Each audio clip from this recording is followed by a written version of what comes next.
Berdosakah mendoakan orang kafir? Ya, maksudnya mendoakan buruk kali ya. Orang kafir yang telah menzalimi kita, agar dia tidak mendapat. Oh, jangan ya, jangan. Mending doakan sakit, doakan bangkrut.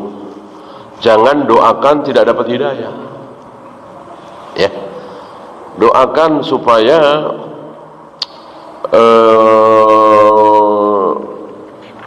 dapat keburukan dunia. Jangan kecuali dia sudah mati. Ya, kita doakan semoga Abu Jahal, Abu Lahab dilipat gandakan siksanya. Boleh apa tidak? Boleh. Fir'aun, Namrud supaya dikekalkan azabnya, boleh.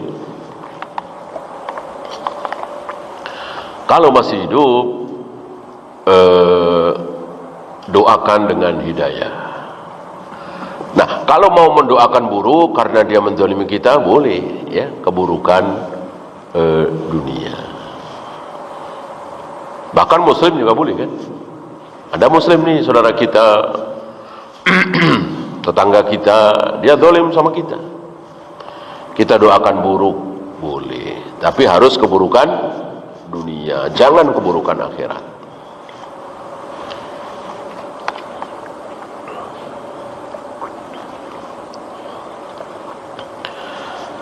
Ketika memilih pendapat fikih, yakin itu pendapat terkuat, ternyata pendapat itu salah. Apakah berdoa? Ya pasti deh. Ketika kita memilih, ya pasti bagi kita itulah yang terkuat.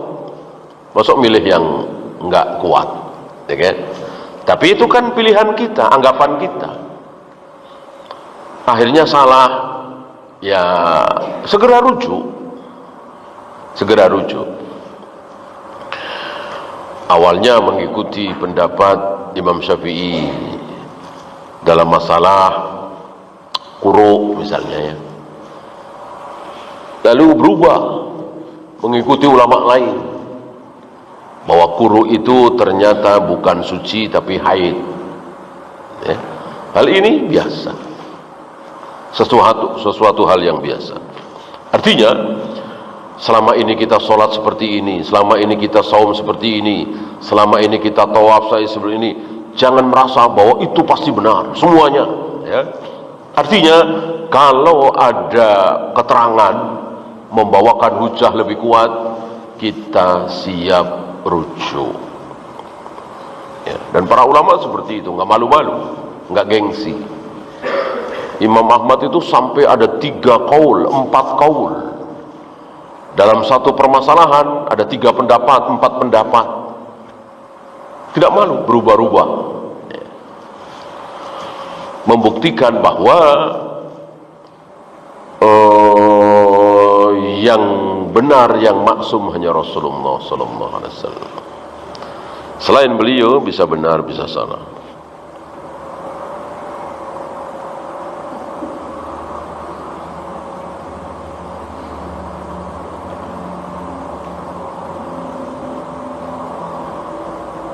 Apa yang dimaksud al-manzilatu bainal manzilatain? Ini istilah batil, istilah sesat. Istilahnya orang-orang Mu'tazilah. Orang-orang Mu'tazilah meyakini bahwa seorang muslim, seorang mukmin tapi berbuat dosa besar. Berzina misalnya atau minum khamar misalnya, lalu mati.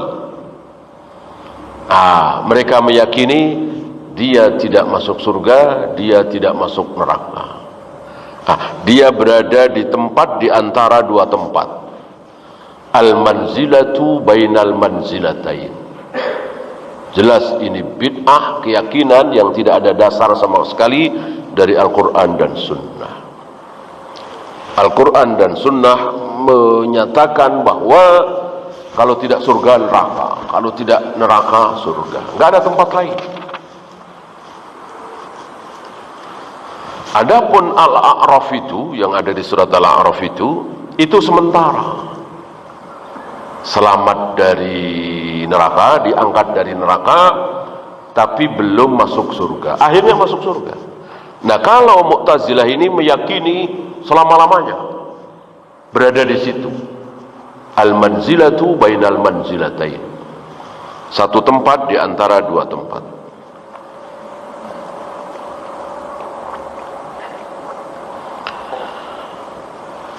Apabila lupa membaca doa masuk WC, apakah kita keluar lagi dari WC untuk membacanya? Ya, ketika belum buang air ya baca aja di situ, nggak masalah. Kalau sudah buang air ya sudah ya, jangan berdoa sambil buang air.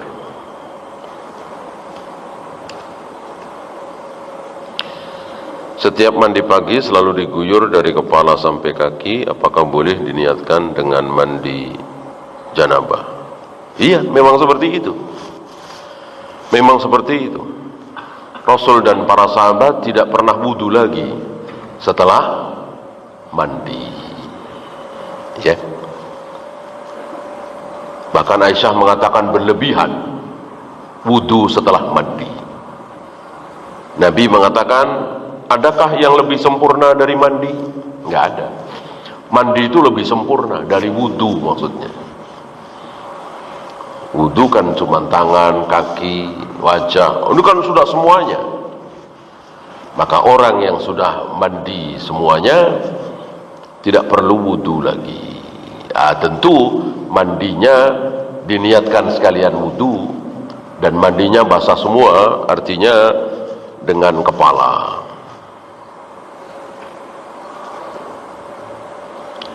Seandainya kita tidak sempat sholat tahajud, kita mengerjakan sholat tahajud setelah sholat duha, bolehkah? Nah, itu yang dicontohkan oleh Nabi kan. Nabi pernah 13 rakaat di sholat duha itu. Ditanya oleh Aisyah, Nabi menjawab, tadi malam aku tidak sempat qiyamul lail. Kan kaidahnya seperti itu. Ketika sebuah amalan rutin kita lakukan, sholat misalnya, saum misalnya, satu ketika kita lupa, satu ketika kita berhalangan, maka boleh dimundurkan. Ya. Maka Nabi pernah tadi qiyamul lail di waktu duha, Nabi pernah juga sholat ba'diyah zuhur di waktu ba'da asar. Ya. Maka antum bisa puasa Senin Kamis, ya, tapi hari itu hari Selasa, karena hari Seninnya tidak sempat,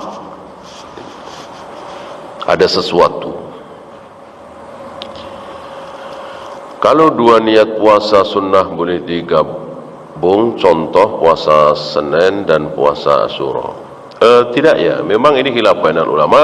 Tapi yang rajih insyaallah berdasarkan innamal a'malu binniyat, amal itu tergantung dengan niat, maka satu amal satu niat, satu niat satu amal. Ya. Maka pilih mana di antara dua puasa itu yang lebih besar. Ya. Mana di antara dua sholat itu yang lebih besar. Mana yang lebih besar? Tahiyatul masjid apa qobliyah subuh? Tentu qobliyah subuh, kita niatkan qobliyah subuh.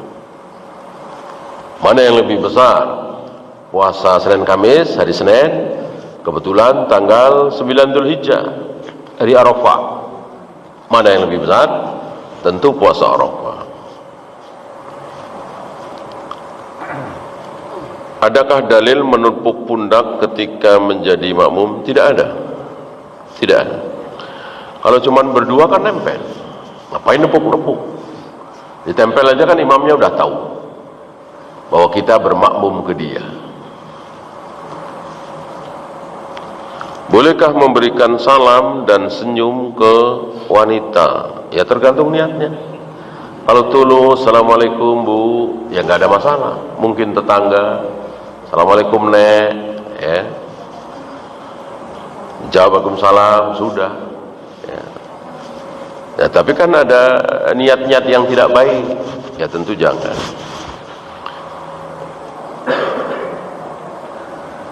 Apakah membaca bismillah di setiap rakaat ketika mau membaca awal surat?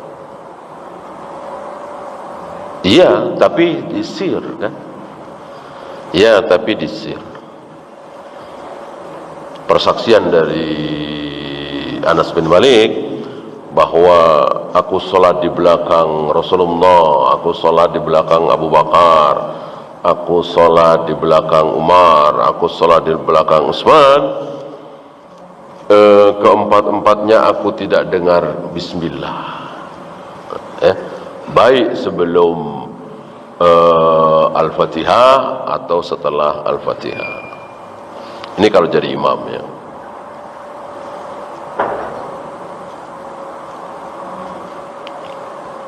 Apakah satu saja penyimpangan di usul sunnah bisa mengeluarkan seseorang dari ahlu sunnah? Iya. Iya, memang firqah-firqah itu kan satu-satu ya. Ya misalnya Qadariyah, kesalahannya satu gitu. Meyakini bahwa takdir itu bukan ciptaan Allah gitu. Bisa sekali ya. Khawarij kan ya kesesatnya intinya satu, meyakini bahwa melakukan dosa besar sekali kafir ya. Jadi nggak harus banyak, satu penyimpangan itu sudah keluar dari ahlu sunnah. Bukan keluar dari Islam ya, keluar dari ahlu sunnah. Untuk mengeluarkan seseorang dari ahlu sunnah mudah. Yang tidak mudah, yang kita harus hati-hati, bahkan super hati-hati, adalah mengeluarkan seseorang dari Islam. Ini harus hati-hati. Wallahu habis ya.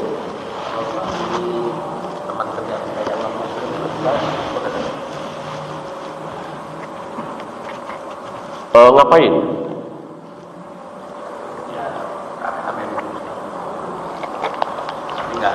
Ada ritual di situ? Kalau ada ritual jangan. Ya, nggak ngikutin ritual, tapi di situ ada ritual. Taruhlah ke gereja, jangan. Atau sedang dibakar mayatnya, nggak boleh. Tapi sekedar datang, mungkin baru saja meninggal, apa istilah kita setor muka, ya boleh-boleh aja. Tapi nggak ada keutamaan. Ya, Rasulullah ini luar biasa ya. Rasulullah tidak hadir di pemakaman Abu Thalib. Manusia yang sangat beliau cintai, yang sangat mencintai beliau, yang mengorbankan dirinya untuk membela beliau, saat meninggal beliau nggak datang. Saat beliau dilapori oleh Ali bin Abi Thalib, setelah beliau gagal menuntun dengan kalimat la ilaha illallah, pulang, nggak lama Ali bin Abi Thalib datang. Ya Rasulullah, amu qaddal qad mat. Ya Rasul, pamanmu yang sesat itu meninggal. Ayahnya sendiri itu. Nabi langsung mengatakan kuburkan. Nabi nggak datang. Ya. Ini luar biasa al-wala wal bara yang dicontohkan oleh Nabi sallallahu alaihi wasallam.